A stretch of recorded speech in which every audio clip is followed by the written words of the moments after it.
I chose the book 1984 by George Orwell.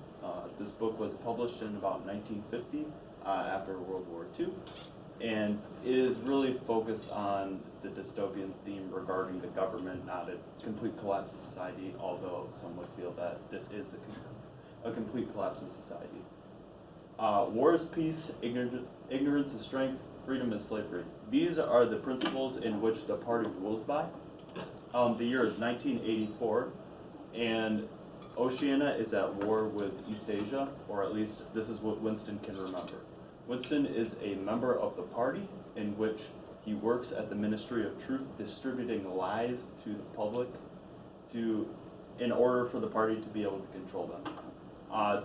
This is just a brief synopsis of the story, and it's really what I like about it because it's so surreal in its storytelling. And it's really because this stuff can happen, and it actually did happen. It happened with the Nazi Party and Stalin's communism in Russia, in which the people were systematically lied to, and it was a complete control of the society.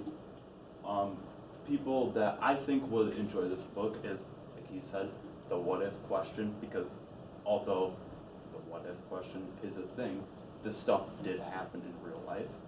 If you want to learn about historical opinions, because this book is mainly because of a historical opinion in which the author George Orwell thought that this kind of stuff was going to happen in the future, and this was almost like a doomsday prediction sort of thing. Enjoy reading the dystopian genre, and if you just want a good read in general with good storytelling, I think this is a book that you should read. And then the little part in this book that I'm going to read is a brief contextualization of the time period before it. Although it comes later in the book, it's just a book. It's actually a book within a book. Chapter 3, War is Peace.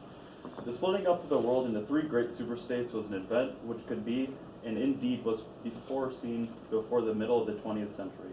With the absorption of Europe by Russia and the British Empire by the United States, two of the three existing powers, Eurasia and Oceania, were already effectively in being. The third, East Asia, only emerged as a distinct unit after another decade of confused fighting.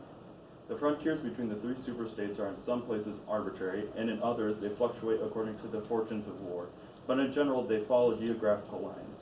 Eurasia comprises the whole of the northern part of European and Asiatic landmass from Portugal to the Bering Strait. Oceania comprises the Americas, the Atlantic islands, including the British Isles, Australasia, and the southern portion of Africa. East Asia, smaller than the others, and with less definite western frontier, comprises China and the countries to the south of it, the Japanese islands, and the large but fluctuating portion of Manchuria, Mongolia, and Tibet. In one combination or another, these three superstates are permanently at war, and have so been for the past 25 years. War, however, is no longer the desperate, annihilating struggle that it was in the early decades of the 20th century. It is a warfare of limited aims between combatants who are unable to destroy one another, have no material cause for fighting, and are not divided by any genuine ideological difference.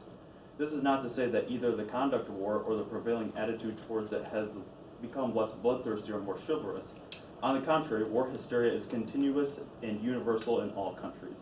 As such acts as raping, looting, the slaughter of children, the reduction of whole populations to slavery, and the reprisals against prisoners, which extend even to boiling and burying alive, are looked upon as normal, and when they are committed by one's own side and not by the enemy, marriage, whatever that word is. But in a physical sense, war involves very small numbers of people, mostly highly trained specialists, and causes comparatively few casualties. The fighting, when there is any, takes place in the vague frontiers whose whereabouts the average man can only guess at, or around the floating fortresses which guard strategic spots on sea lanes.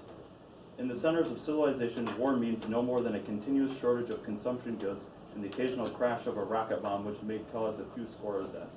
War has in fact changed its character. More exactly, the reasons for which war is waged have changed in the order of importance. Motives, which are already present to some small extent in the great wars of early 20th century, have now become dominant and are consciously recognized and acted upon. That's it.